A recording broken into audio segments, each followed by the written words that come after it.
Namaste, my name is Amish Tripathi and I'm the director of the Nehru Centre, London.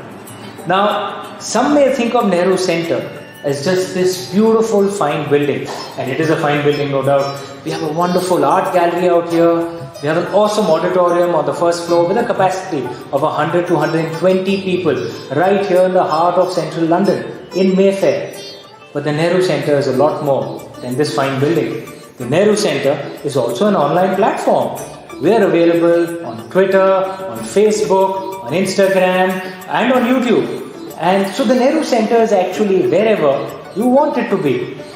Of course, we'd love for you to come to the physical events that we organize out here when we do organize them. But do join all our online platforms as well. This is a hybrid world. We are going to have offline physical events and online events as well. So do join our online platforms and do keep giving us feedback of what you think of it. We'd love to host you out there. We'd love to hear what you think of our events, and do keep sending in your suggestions as well. We do keep imbibing and learning from the feedback that you give to us to give you programs that you guys might enjoy. Thank you so much for your kind attention. Namaste. Jai Hind.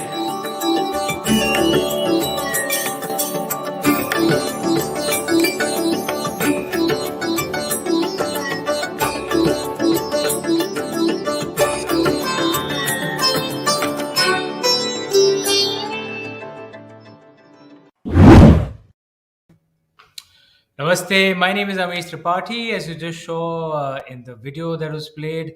And I'm delighted with the show that we are putting up for you today. This is a guest who's an achiever by any standard, and he's sharing his wisdom with India's youth, and indeed the world's youth.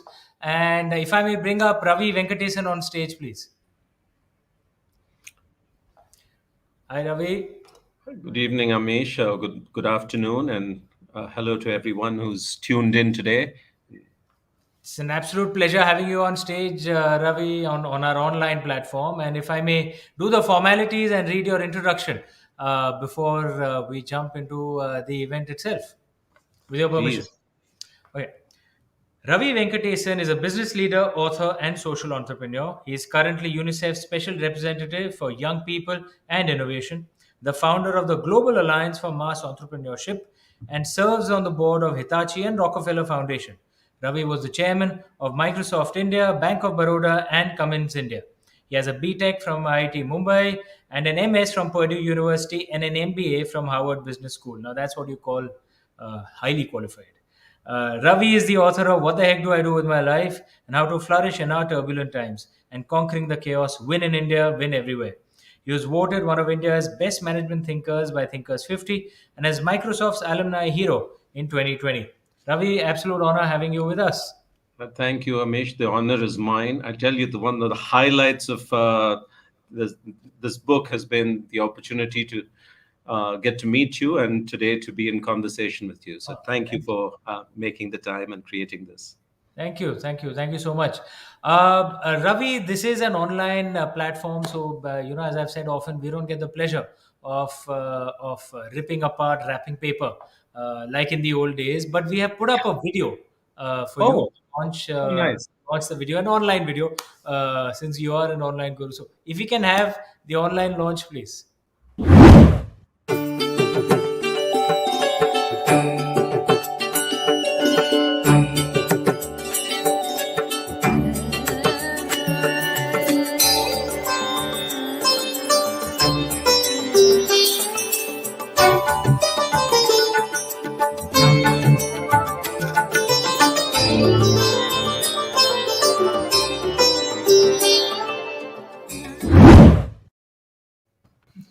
Wow, brilliant. Thank you. That was unexpected. The physical book. I have the ebook. This is the cover. This is our photograph. I hope there's no highlights on it. This is it. There you go. Ravi, if I may just jump into the question straight away. The subtitle, says how to flourish in these turbulent times, and these are turbulent times. How do you see the age that we are living in? Is it positive? Is it negative? Is it scary? I mean, how do you see it? Yeah.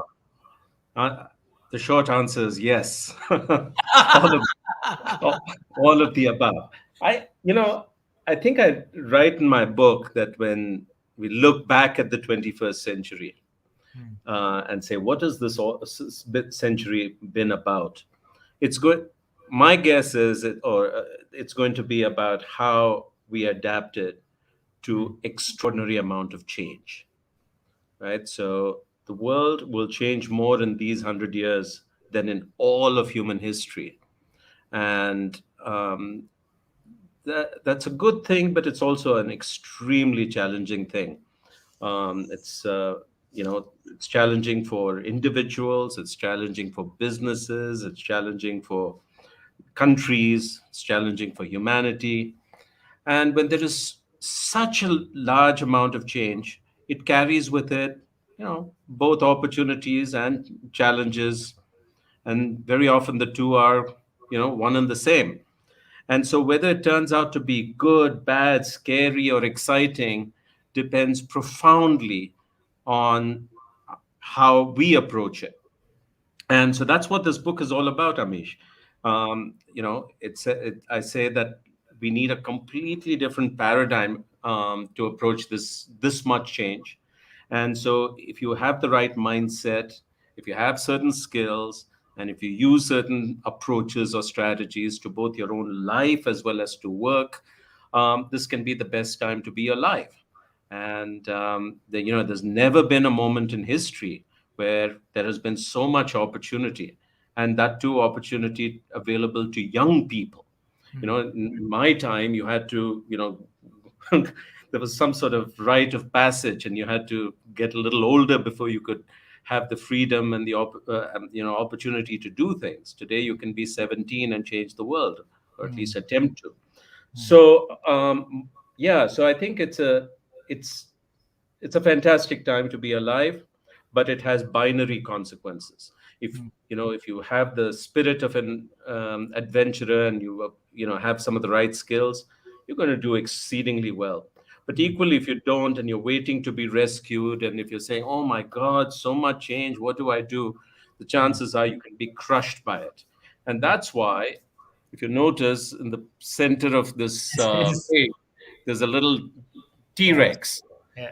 There's a T-Rex because T-Rex didn't adapt too well and became extinct, and that's the risk for a lot of people.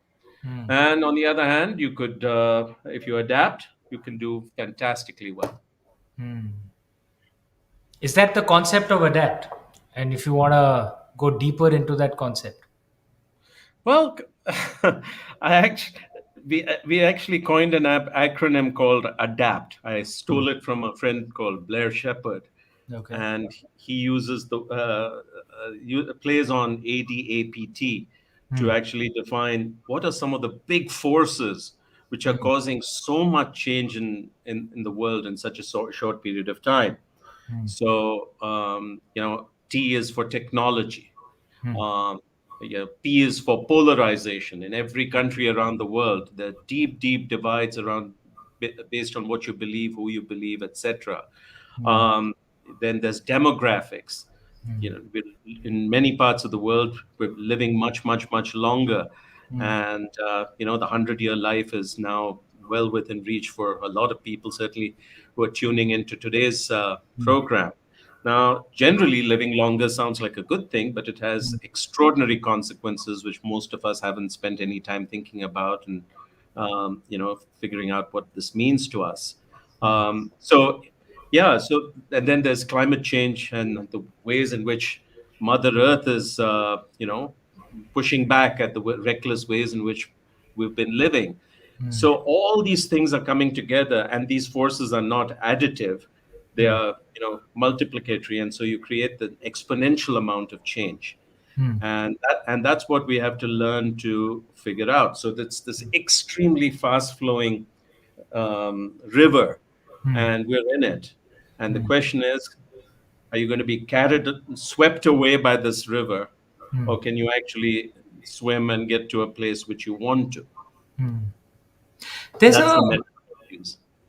Ravi, this is the first time I'm living in the West, and I've discovered many of the conversations that are happening here, and I find at some parts, in some parts of the West, there is an optimistic, energetic, positive attitude to what's happening, the changes that are happening. But in many parts, many significant parts, there is a negative, almost a victim mentality.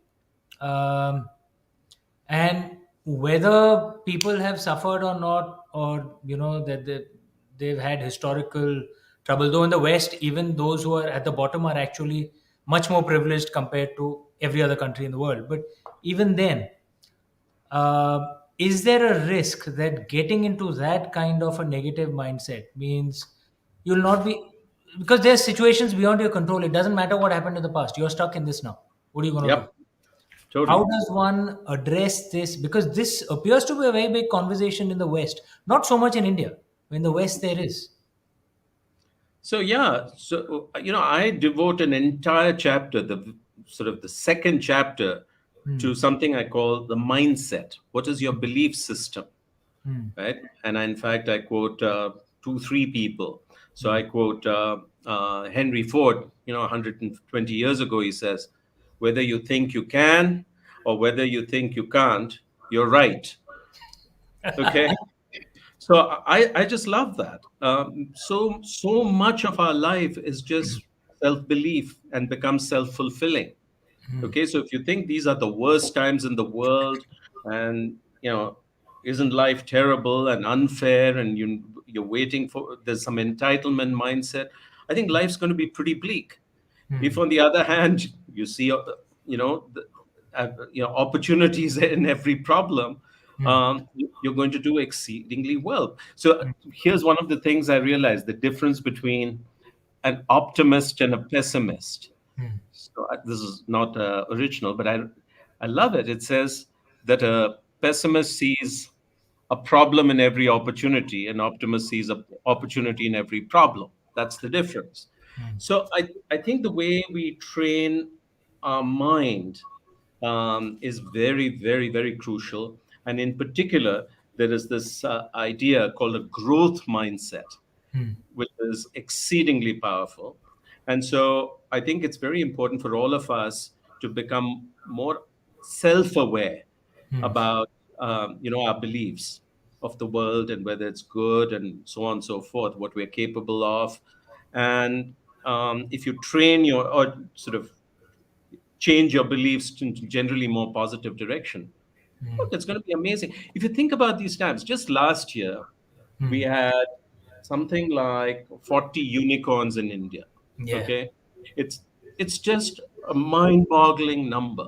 And unicorns are, for some of you who are tuning in, are companies, startups which are valued at over $1 billion. Hmm. It is truly an astonishing number. Only the US and China do slightly better, Hmm. and but we're certainly in that same league. Probably. And you look at who are starting these companies, they're disproportionately young people. They're not all from the most privileged or elite backgrounds. Hmm. And I can't imagine a different time when this was possible. 2 years ago, I was overhearing some young person talking to Mr. Ratan Tata and said, "Look, Mr. Tata, do you have any regrets?" I know Ratan well because he was my boss for a few years in the 90s. Yeah, I would have thought he'll be, typically gentlemanly and say, "No, no, no, life's been good and all." He said, "No, I have a regret. I regret that I wasn't born much later. I wish I were young today." And that's that to me sums up, the approach you need to have. Yeah, wonderful. Yeah, wonderful words. But if we speak of the young of today, there is, of course, the issue of how does one educate oneself for a world that is changing so rapidly. You may educate yourself for a particular career and discover 10 years later those kind of jobs don't exist anymore. uh, what do you do? Are we going to reach a stage where the traditional science, commerce, humanities, this thing actually doesn't matter? uh, where is how does a youth today, how does a youngster today prepare himself educationally? Yeah. So I think the great mistake is to imagine that the future is going to be somewhat similar to the past. Mm. Okay, so if you assume, look, uh, my parents had stable jobs. My father, joined one company or joined government of India and retired 30 years later, and that's what I want. I think you're in for a bit of a rude shock. Okay, the world is changing. The idea of stable jobs, careers, and all is melting away. It's going to be relevant to a smaller and smaller number. And the half life of knowledge is now down to 5 or 6 years, which means what? Anything you study today is obsolete in 5 or 6 years. So today people are saying, oh, go learn this programming language, Python or whatever. Well, by the time you're done, it's almost, you're in a low code, no code zone where computers are generating better code than you can. So things are moving really fast. And therefore, what matters is two or three things, Amish. First of all, you need to learn to be, if not an entrepreneur, self-employed. And the way you can do that is by fairly quickly figuring out what you're good at and becoming excellent at it and finding a way to get paid for it. Okay. So in my book, I give an example of a friend of mine called Anshu Moore. I don't know if he's going to be listening in, but Mm. Anshu was in Microsoft and doing sales and doing fine. But his real passion was um, comedy. Mm. He Okay. he used to have us all just crying and with laughter at every company event or get together and so forth. And then he decided, I'm going to go out and try my life as luck as a stand-up comedian, and he's doing brilliantly. Okay, and I just use that example of it doesn't matter what it is in today's world. You don't have to be an engineer, you don't have to be a programmer, you don't have to be a doctor or a CA. You have to be you have to love what you do and you have to be really good at it. Mm. Okay, I look at you. You started out as a banker, but I don't think you're doing much credit assessments right now. Okay, you found your calling and you're brilliant at it, and the world appreciates it. And I think these are the journeys we should look at and be inspired by. Mm. But there is no room for mediocrity, Amish. Mm. Whatever it is, you better be really, really good at it. Okay. You'll be crushed if you're mediocre. Mm. So that's the main thing. The other thing I would say is you've got to have the spirit of an adventurer. Okay. Because life's going to change very fast and you have to embrace that with joy. Mm. Okay. And you have to be willing to learn new things. If you look at my own career, and we won't spend much time on that, I've done radically different things Mm. every few years. Started out making diesel engines, went into software, became a banker, started social organizations, tried my hand at writing and teaching. And every time I restarted at the bottom, Mm. and I didn't feel bad about it. Okay, I enjoyed learning new things. In Mm. fact, I'm going to now be making a new career starting soon, looking at climate change. Okay, and I know nothing about it except it seems like the most important thing in our life. Mm. Okay, so I said, okay, let me now double down and devote myself for the next decade to seeing if I can make some small dent there. And you have to have the spirit Mm. of the adventurer being willing to learn. And if you do that, yeah, it's going to be okay. So, if I have to distill I mean, you have had a fascinating career, very inspiring career. If one has to distill your life lesson into one lesson that could be given to the youth here, what do you think it would be? I would say every few years, be prepared to walk away from everything and Mm. start afresh. Mm. Okay. That's not how I planned it, Amish. Mm. But that, as Steve Jobs said, you connect the dots looking backwards. Yeah. That's how I look at it. Mm. Every few years, I've walked away from whatever I had, you know, worked hard to make successful, Mm. and started a new adventure with a beginner's mind, Mm. and and then worked really hard to make that successful. And yeah, that's probably the story of my life. Interesting. I have this theory that I ask people, what's your line? What's the line you'll write on your whiteboard so that you can see every day? I guess your thing would be an adventurer. Be an adventurer. And again, I spent 8 incredible years at Microsoft, and one of the six core values of the company is something that I live my life by. It says, take on big challenges and see them through. Okay. So every few years, I take on a new big challenge completely outside my comfort zone, and I try to make a success of it. And sometimes it works out. And see them through. You have endorsements from among the most inspirational people, Bill Gates, Satya Nadella. So if I have to ask this question to you, that what's the one thing that someone can learn from Bill Gates? What's the one thing that someone can learn from Satya Nadella? You have worked with them. What is it that you tell the many youth who are watching this program? From Bill, I think what I admire about Bill Gates is he's willing to put everything at risk from time to time.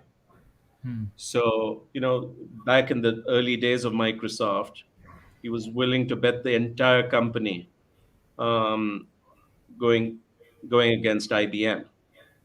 Okay, it's unimaginable to be a startup and say I'm going to take on this And, and Ravi, if I philosophy. may interrupt you, many of you youngsters may not think much of IBM now, but IBM was a scary company when Microsoft took them on. Yeah, Sorry, yeah, sorry I said that. IBM was the sort of Microsoft of its day, or the Yeah. Google of its day. Hmm. Um, then again, I admired the way in 2004 he decided to begin to walk away from Microsoft, the company he had created, made successful, and reinvented himself as a philanthropist, and said, I'm going to give away the bulk of my money while I'm still alive. Okay. And I just think his risk capacity is enormous. And the other thing about Bill is, it for him, what matters is what is right, not who is right. Hmm. So the rite of passage in Microsoft used to be getting into an argument with Bill, being willing to fight and argue toe to toe with him. It didn't matter whether you were right or wrong, but your courage to fight for your ideas is what he respected. And he was perfectly willing to say, well, I was wrong, and change his mind. I have not seen too many leaders of that sort. Satya is just another, truly astonishing guy. The most important thing I think about Satya is humility. He is so humble, such a keen listener, that everybody wants him to succeed. Everybody will work with him to make the impossible happen. So he's just got this most extraordinary ability to get people working together. Uh, and I think the transformation of Microsoft since he took over has just been quite astonishing. And I think it comes back to who he is as a human being. It is not just the sheer intellect and so forth. There are lots of smart people, but I have not seen this quality in a leader too often. Yeah, it may appear like a bit of a cliche, but EQ is as important as IQ. So sometimes it gets forgotten in the modern day. Yeah, yeah. And the transformation of Microsoft is essentially the story of the shift of its culture. It wasn't about the hard stuff, it was about the soft stuff. Fascinating, fascinating. I think there's a book there as well. You should certainly take that up. We are getting loads of questions from audience members as well. We're going to pull some of them up, and Yeah. then we're going to pull up a common friend of ours who we work with, but we'll come to him in some time. If we can have some of the questions that have come up from audiences. Vaibhav is asking what message we can get from the book. Vaibhav Ravi has been speaking of that through the event. I would invite you to check the book. But if you have any, if you'd like to summarize some thought for Vaibhav, Ami has the same question. Yeah. Look, I think the essence of the book is we're living in a period of great change. It's very, very complex world with bewildering choices. And I've looked at every few years I ask myself this question: what the heck should I do with my life? And I've spent an enormous amount of time on this question. And I find today many more people of every age in every country seem to be struggling and toying with the same question. Obviously, their context is very unique to them. So I said, why don't I put down my struggles, some of my answers, and what I found helpful down in a book? And one of the things I put down out here, have one or two disclaimers. One is there's nothing new in this book. Everything that is here has been said before. It has been said sometimes centuries and millennia before, and much better ways. Okay, so that's not unique. The second thing I say is, look, you may agree or disagree with some of the things I say or everything I say. I'm fine with that. What I want to do in this book is just get you to start thinking. You know, Amish, the sad thing is a lot of people are just drifting through life. Yeah, Okay, yeah, they're true. they're they're not thinking. They're not making intentional choices. For instance, one of the things I say is, who are the five people you're spending the most time with? Okay, and are you have you made that choice carefully? Because that they're going to shape how you think and who you become. Okay. Oh boy. So I want people to just start becoming self-aware and more intentional about these things. So that's what this book is about. Yeah, because there are many who life just happens to them. They don't happen to life. Yeah. They just And and Amish, life forces just maybe pushes them around. you and I could get away with it, okay? Because we lived, or at least I lived, in a time when things were more benign. Okay, if I look at 1963 to 2022, man, it's been a great time to be alive. The world was by and large fairly stable. Generally, there was a rising tide. Certainly, if you were in India, it has Yeah. been, always two steps forward, one step back, but forwards. And we could all just assume that the future is going to be a little bit better. I had the great tide of the internet and globalization that just lifted up my life. You didn't have to do too much. You just had to show up Yeah. and you'd be okay. That is not going to be the case now. Yeah, so true. There's a question from Dhruv, and if I may just come, there was a question from Aditya earlier, but first, Dhruv, Ravi, for you, what can be done in a situation where we see ourselves as a total failure? Dhruv, I hope you Yeah, don't see yourself that way, but yeah. you may. Well, I am very grateful to Dhruv for asking this question, because I have a huge problem, Amish, with the word failure. Okay, because failure is a very powerful word, and it means that you're a loser. Okay, I prefer to use the word setbacks. Okay, that you want to achieve something, you don't, and you have setbacks. Okay, and what you should do is, every time you fall, stumble and fall, pick yourself up and keep going, and eventually you'll get somewhere. And I give the metaphor of a child learning to walk. 100 times the child gets up, collapses, takes two steps, collapses. And if we were to start thinking that's a failure, we'd never walk, we'd never achieve anything. Yeah. Okay, so Churchill says, look, the only failure is quitting. The only failure is giving up. The rest are just setbacks. And what we have to learn to do is just summon up the internal resources, build other resources around us, so that we are able to pull ourselves up every time there is a significant setback. Sometimes the setback is catastrophic. You'll lose a loved one, you'll have, get into some terrible accident, lose some limb, or your eyes or whatever, just catastrophic, or some disease, and it's much harder. But generally, this is what I say: look, there is no failure except quitting. Good point. There's Aditya Anantaraman is asking, sir, in the coming times, would generalists or specialists be more valued? Which one should we aspire to be? Generalists. And in fact, I very specifically talk about this in my book. There was a time when specialization was profoundly valued.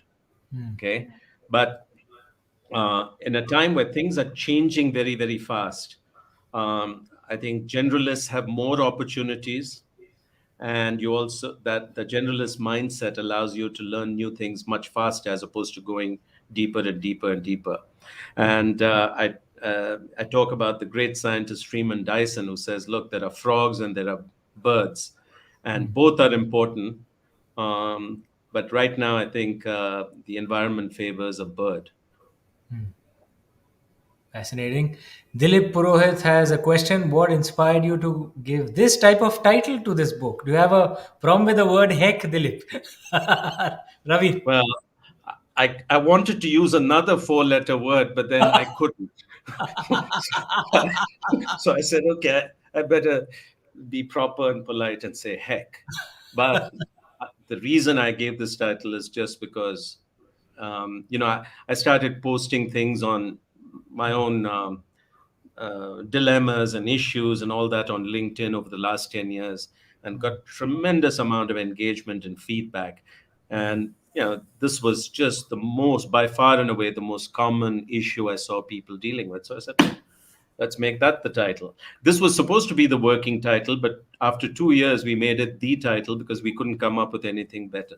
Do you think also the pandemic that has hit us, the COVID-19 pandemic, it has telescope changes that would have probably happened over 10-15 years into just a few years. The way the world has moved online, um, has that made things much more difficult? Change is difficult for most people. I think the pandemic has certainly accelerated any number of trends that were there earlier. Right? The world was moving online, but suddenly you see this extraordinary acceleration. The world was moving slowly towards gig work, but now everybody is working remotely, and that's got an acceleration. The relationships with China and many countries was strained. Well, that got an acceleration. So in this fashion, many fundamental trends have really got accelerated. But what I think is most extraordinary is it has shown that when there is such sudden change, there is a sharp divergence of fortunes. So if you look at COVID-19 and 2 years of it, some countries have come out of it much better. Others are struggling, and still others are crushed. Some companies have flourished. 25% of small businesses, particularly informal ones, closed forever. Some, billionaires got wealthier. Yeah. People like you and I and the people listening in onto this have done quite okay because we were able to work remotely. We still have a job. We were safe. But 250 million Indians went back into poverty. So this is the exact point I'm trying to say in my book, that when there is sudden and extreme change, fortunes will diverge, and you want to make sure you're in that good group. Otherwise, life can be extraordinarily tough. And we're going to have many more um, events like the pandemic, right? The only thing we can count on for certain is there's going to be many more dramatic issues. You look around the world at what's brewing. Uh, it just doesn't look like it's going to get more stable or peaceful. A question that occurs to me, Ravi, on your answer, and we will come to an interesting question by Pooja Patel in some time, but a question that occurs to me from your answer is I'm certainly not a socialist. I am a capitalist. I am a believer in the markets and letting achievers create value. But in an atmosphere like this, where so many may suffer and suffer grievously, is there is it fair for society, and for those who've been lucky, to think that it is our duty to make sure we help the poor as much as we can, because the rapid changes make things very difficult for them, and we'll have social chaos. And one sees that, frankly, in the West as well. There are many who are everywhere. really suffering, even in richer countries like the West, Look, like if those in the West. nothing but out of self-interest, we need to make sure we take everybody along, that there's a safety net for everyone, because otherwise, as you say, there will be extreme chaos and unrest, and that will blow back on us in ways that we would really not like. Hmm. Okay. So, for instance, for a long time, I was dubious about the idea of a universal basic income. Basic income. Yeah. Okay. Because I said, look, can that possibly lead to a sense of entitlement Hmm. where people just sit around and charpoise and drink and shoot the breeze? Hmm. Yeah, there is that risk. Hmm. But I do think with such significant levels of automation happening, Hmm. for instance, the employment situation is going to be very greatly challenged in every part of the world. Okay. Hmm. And so I do think we need to be making sure that people have, food and shelter and dignity. We do need to be making significant investments in helping them learn new skills so that they can be productively engaged and employed, etc. All of this means we really do need to think about regulation and taxation Hmm. in profoundly different ways. Today we allow winners to take all. Hmm. Okay, particularly when you think about technology platforms, they are not fair. They are highly extractive. Hmm. Okay, the Swiggy food delivery guy barely makes enough to make ends meet, Hmm. but the company is valued at 10, 12 billion, and the investors are doing well. You cannot live with such asymmetry. So I Hmm. think we do need to think through regulation. I do think the rich, particularly in America and the West, need to pay significantly more taxes so that governments have the means, the resources to create, at least functioning societies. Forget equitable societies. Yeah. Uh, the otherwise, again in chapter one, Amish, you may have seen I talk about whether you can have societal collapse. Hmm. Okay? Can you have unrest leading to civil war and collapse of societies, countries, or cities? And what are the conditions under which this sort of thing happens? Well, desperation is one of the primary conditions under Yeah. which it happens. So, yeah, but unfortunately, our thinking and our actions are extraordinarily slow Yeah. compared to the speed of these issues. Hmm. And efficiency in welfare expenditure as well. A lot of expenditure I've seen even in countries in the West, welfare expenditure is not necessarily efficient. Look, when Manrega was announced Hmm. in a previous Hmm. government, Hmm. there was skepticism, Hmm. okay, and there was a lot of waste. Hmm. But I think this government inherited that Hmm. and decided not only to continue it but extend it, Hmm. and has made a lot of efforts to use technology to improve the efficiency, direct Yeah. benefit transfers, etc., etc. Yeah. So, yes, in the beginning, there will be substantial inefficiencies, corruption, all the issues. But the alternative is, I think, quite bad, very bad. Fair. Fair. Fair. I'm not a Uh, socialist, but I do think we need to have compassionate capitalism. Absolutely, I couldn't agree more with you. And I will repeat, I'm not a socialist, but to have this hard winner take all capitalism is not a good idea. It's not. Catastrophic. It's Catastrophic. catastrophic. Catastrophic. Pooja Patel has an interesting question, Ravi, and this will be the last question we'll take, and then we'll bring in Amitabh. So Pooja Patel says, "People say do what makes you happy and follow your heart, but is it that simple?" It's not that simple because I found, at least for myself, this word happy is a very complicated thing, Amish, Hmm. which is, I used to get happiness from the approval and recognition of those around me. Okay. So first it was mom and dad and teachers. Then it became the manager at work. Then it became Economic Times and some other award. And those things made me happy. They made me very happy for some time. But I found that it was not a enduring sort of happiness. And I'd write in a very, very, should I say, honest way about it in my last chapter about my search for the things which give me much more satisfaction. And then I said, look, I couldn't figure that out because my mind is so confused that I actually had to try a lot of experiments and see how do I feel and what are the things that give me the most satisfaction. I don't use the word happy anymore. Okay. So what gives me the most satisfaction? And I've built a life where I'm able to spend most of my time doing things that give me satisfaction and joy, and meaning and purpose. And yeah, and so I'm skeptical about the use of the word happy because it, it means many, many different things. And we are conditioned to, yeah, make other people happy rather than be happy.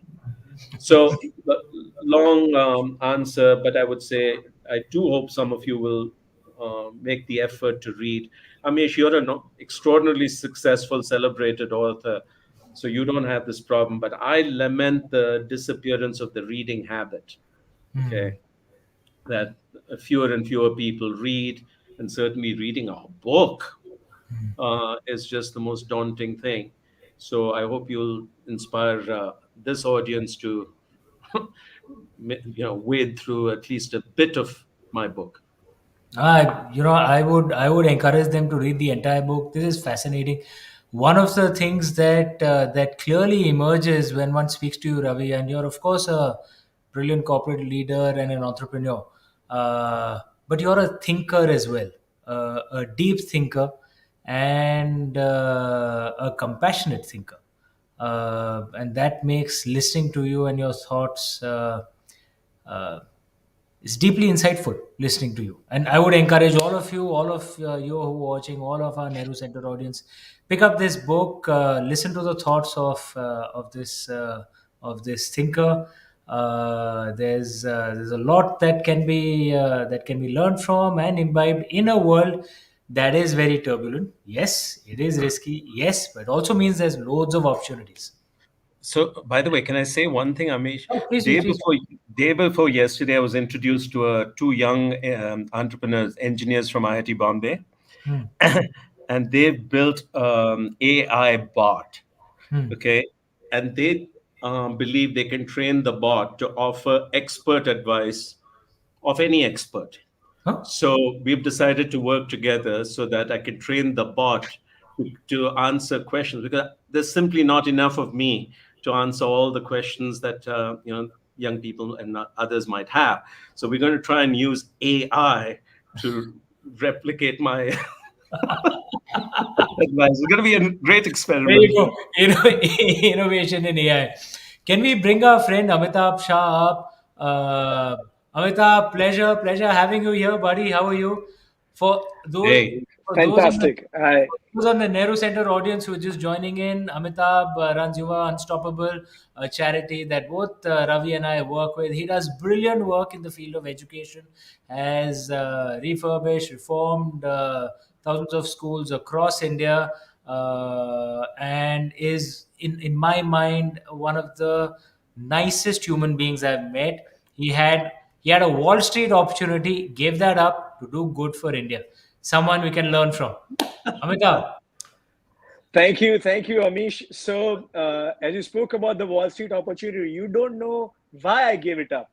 And I see Ravi smiling because while the book has come out just now, 15 years ago, Ravi got in my ear and he said, when I was thinking, what the heck do I do with my life? He said, why do you want to be a banker? Come back to India and create a social change. And not Wow. only did I come back, I brought three of my other friends. who had got, $500,000 offers right after Yale, that why don't we all go back and serve the country in some way or the other. So actually, I wanted to express my gratitude that Ravi, you helped me develop a growth mindset and definitely be more adventurous when I was thinking about what the heck do I do with my life. If it wasn't for you, we would not be touching 10 million vulnerable young people all over the country right now with sanitation, water facilities, technology, life skills, vaccinations, whatnot. And the other two guys who came back with me, who were confused about what the heck were they doing with their life. One of them is about to be a unicorn, as you mentioned, Ravi, that we have got 40 unicorns in fintech, and the other one runs a very, very successful business as well. So thank you for playing a key role, key transition in my life. I recommend every young person who's watching this right now. You heard the thinker, you heard the master. Before you pick up which career to go into, before you decide to make a decision on what job to accept, please, please, please go and get this book. I also, while I am हम हिंदी में बोलते पोल खोल रहे हैं. So now Amish knows what stopped me from being a banker was Ravi. Second thing that I want to tell the entire audience is, a lot of you might not know, but Amish spoke about Ravi's deep compassion, but Amish is definitely the most compassionate human being, a, a force of positivity. Every time he comes to India, he comes to the slums to spend time with our government school children, tells them value-based stories from Ramayana, Mahabharata, Masita. Not just that, he talks to tons and tons of our patron about dharmic giving. And Ravi and Amish, both of you will be happy to know, because you brought up the unicorns. These are young people who have, maybe, followed the path less traveled at an extraordinary young age with tremendous wealth. And they are thinking of giving at much, much bigger levels as well. So recently have started something called the Young India Philanthropic Pledge with a few of our unicorn friends. So people like the Kamath brothers from Zerodha, these guys have all pledged 25% of their wealth to charity. So while these guys are thinking about how do they create wealth, they're compassionate capitalists is the word I would like to use for these different unicorns. We've got about 10 of them signed up. More than $3 billion have been pledged in charity. Climate change is right there on top of it. So, I really want to thank both of you for playing a key role. I consider myself young. So in what the heck do I do with my life? Both of you played a key role. And Amish last year helped us raise resources to feed 1 million beneficiaries during the peak of COVID all over the country. So thank you so much, Amish, as well. Thank you. Thank you. So Bravo, now that I've done the Ram Katha, who I really want to bring here is, we've got two young, amazing students who have got very inspiring stories. They will both quickly introduce themselves. They are both receiving scholarships from UA Unstoppable, and they have got questions for Ravi and Amish. And I can guarantee these questions are definitely funnier than the ones that have been asked so far. They'll definitely make Ravi feel better. Vaishnavi, go ahead. Hello, I am Vaishnavi Panchal from Ahmedabad. I am currently pursuing my chartered accountancy course. My father is factory worker and my mother is doing housework. So after passing out my SSC examination with 99.87 percentile, I decided to quit my education because we were not in a position to offer my education. But my one of school teacher gave me reference about You Are Unstoppable, and after going through scholarship selection process, I got selected for it. It was like new hope for me. I thought that my life was in track, but the biggest challenge of my life was waiting for me. My right hand, by which I used to write, stopped working. I was totally disappointed that time. I thought I could not continue my study, but I didn't give up. I thought, what happened if my right hand is not working? I can try with my left hand, and I practiced it for 12 to 15 hours a day for writing with my left hand. I wrote my all the papers including my board examination papers with my left hand, and you will be surprised by knowing that I was state topper in my 12th examination in all over Gujarat. Wow. My After that, God. Wow. thank you, sir. Wow. Wow. Amazing.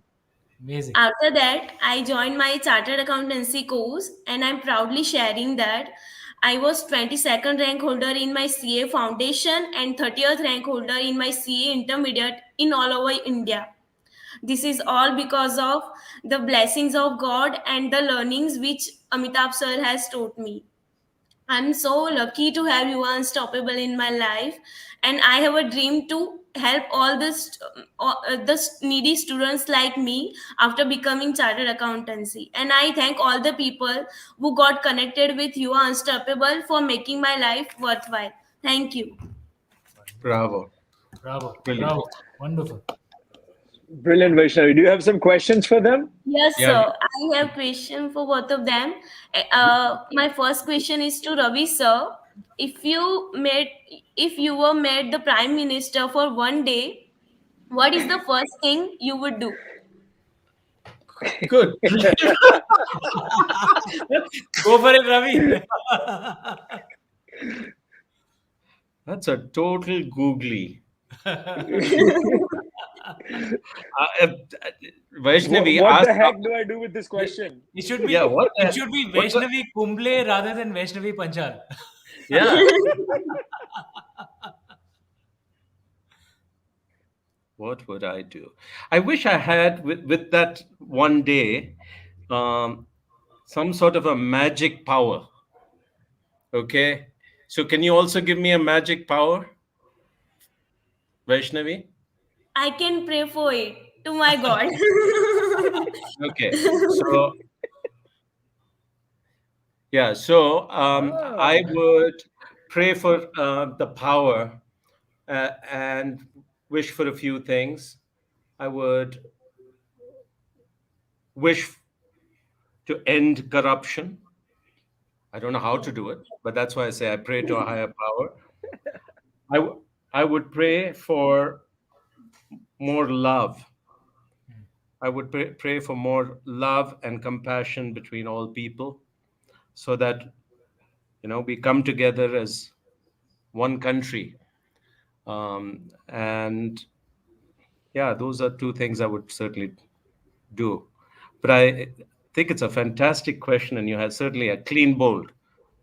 Thank you, sir. Now don't let Amish sir get off so easily. Huh? Give him a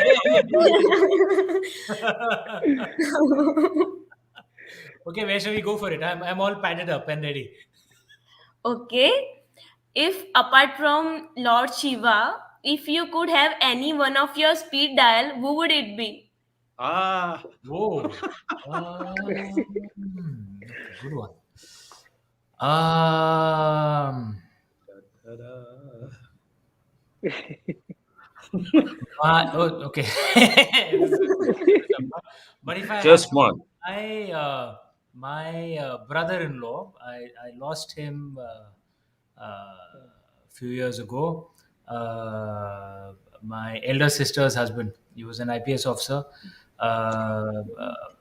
Perhaps the finest man I ever had the honor of knowing.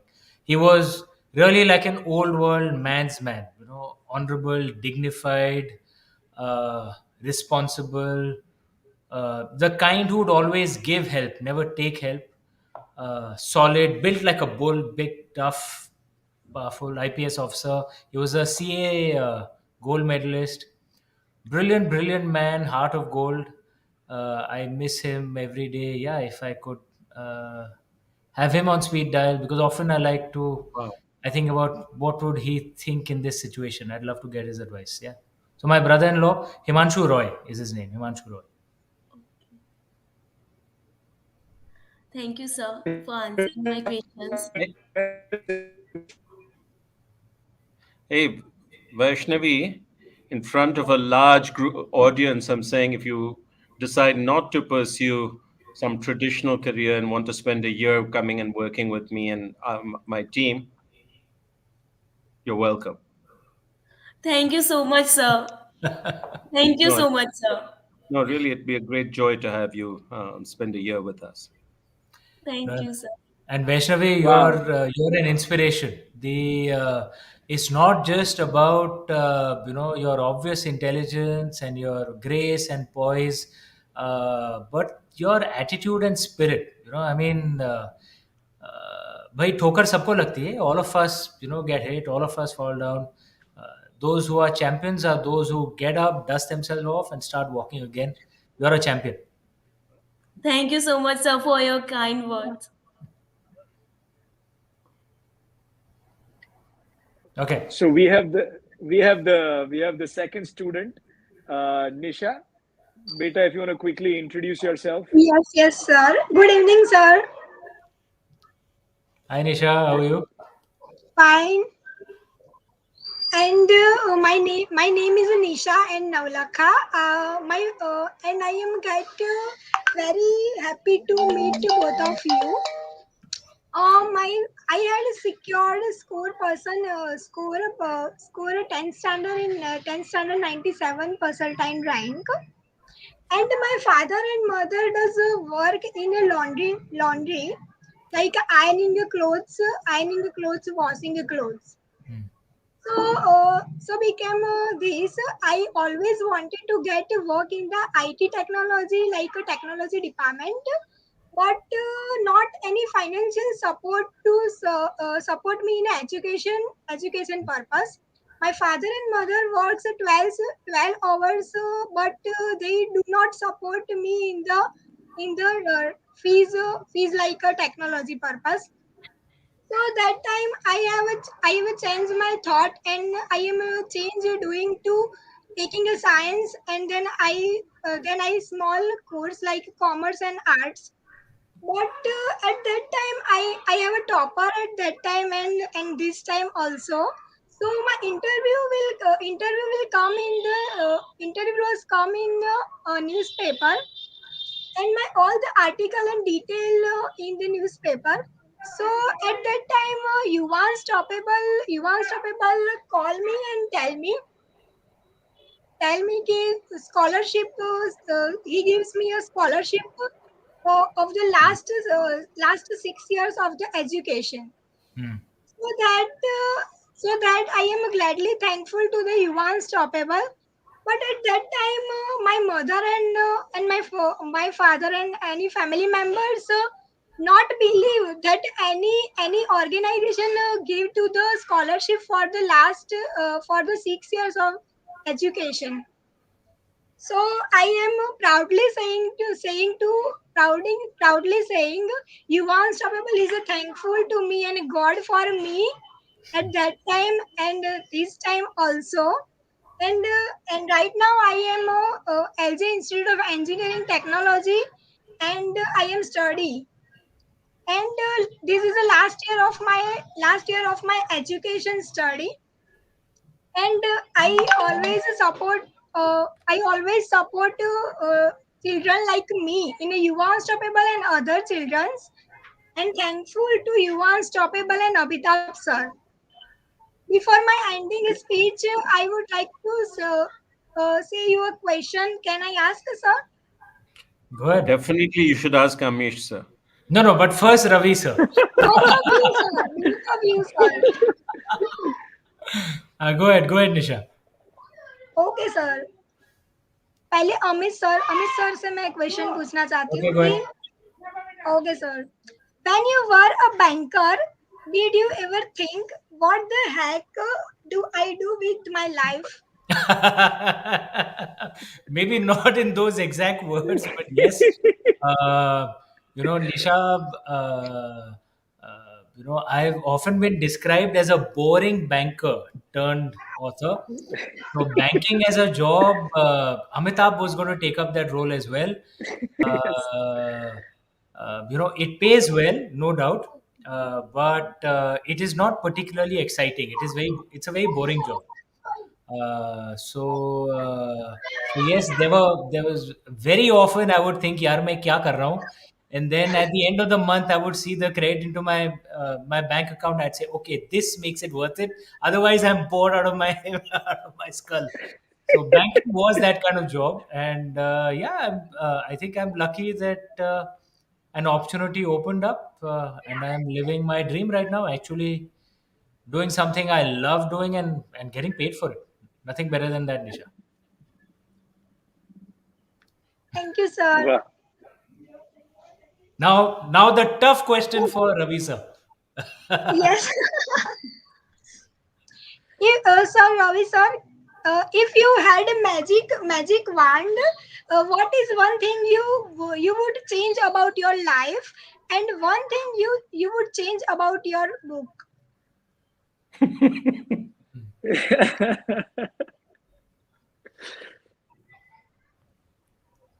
Wow, what a question. I think I would have given up full-time employment sooner and Hmm. got on this path faster. When you look at my career of 30 some years, the explosion of interesting things has happened only after I gave up a full-time job and struck out on my own. And if I could turn the clock back, I would have done it a little bit sooner. What would I change about the book? No, maybe I would have changed the pricing. That's all I would change about it. Would you raise it or reduce it? I, I would probably sort of put some notional value on it so that everybody could, you know, have access to it. Okay, and I'm going to try and do that. I'm actually trying to find a way. You know, Bill Gates did this amazing thing where his new book on climate change and all that. He said it's free for everybody with a student ID anywhere around the world. No. Okay, so I think there's some innovation that's possible, but you can't expect an author to say about a brand new book that I wish I could change something about it. No, no, no. But Nisha, great question. Very good question. And you know, Thank you, you're sir. yeah, like Vaishnavi, you're totally inspiring. And if it's not obvious to you what you should do with your life after graduation, please be in touch with us through Amitabh, and you can also come join us. Thank you so much, sir. Thank you, sir. Wonderful. It's always a pleasure listening to your students, Amitabh. Thank you. Inspiring, Blessed. inspiring. Truly. Uh, I guess we are coming to the end of the program. If we can have, any thoughts you'd like to say, Ravi, I'd love to hear from you again, Amitabh. But Ravi, if you have something to add as a final words of advice to You know, I have a one pager at the end, which is called Parting Thoughts. And if you're okay, I'll just read the two please, sentences. please. You know, one of the people I really admired was an old professor at Stanford who passed away. But he says, looking back at life, he says, in the end, we are very minor blips in a cosmic story. Aspirations for importance and significance are the illusions of the ignorant. All our hopes are minor except to us. But some things do matter, mostly because we choose to make them matter. What might make a difference to us is if in our tiny roles, in our brief time on earth, we inhabit life gently and add more beauty than ugliness. I just think this is the most perfect summary of how I should live my life. When I encountered this, it truly began to change my life, and I put it out there for everyone. But Amish, thank you so much for so generously giving your time, and Amitabh for connecting us and making this whole wonderful um, get together possible. Wonderful. It's a pleasure. And I want to, after that beautiful, deep, esoteric line that Ravi mentioned, I've got a very deep spiritual message I want to share. Everybody listening, go buy the book tonight. Thank you. So, gee, Yeah, thank no, you. I couldn't agree more. Firstly, I wanna bring us back up on stage. We will show the book again at the end. Firstly, I want to thank Amitabh for putting Ravi and me in touch. Amitabh, you're a force for good, man. A force for positivity. For those who don't know, do check out his organization, Yuva Unstoppable, in whatever small way or big way that you can help this organization help more underprivileged students and children in India to get the blessing of education. It's the best charity any of us can do. So if you can support this organization, you'll be doing good for Mother India. You'll be doing good for humanity. And Ravi, if I may say what I said earlier again, and of course, I am impressed by your corporate leadership and your entrepreneurial skills. But I must say, reading parts of the book and after meeting you, engaging with you, listening to you, you're certainly a thinker. You're a deep thinker, and there's a lot that one can learn by listening to you. And I would encourage all of you in words a little more polite than how Amitabh put it, but I would certainly encourage all of you to check Ravi's book out. What the heck do I do with my life? Fascinating thoughts in there, and particularly relevant to the very turbulent phase that the world is going through, that all of us are going through. And but the seas may be choppy, but if we play it well, it can lead us to fame and fortune. And some thoughts that can help us in that navigation would be worth reading, and that's what Ravi brings with his books. Thank you so much, Amish. Thank you. Okay. Thank Bye, you. guys. Thank Absolute you. pleasure to check out the book, and absolute pleasure hosting all of you in the audience to listen to Ravi and Amitabh. There And it there is is. the book. Bye. Super. Take care. Lots Happy of New Year, love. everyone. Be well. Be Be safe. safe. Thank you.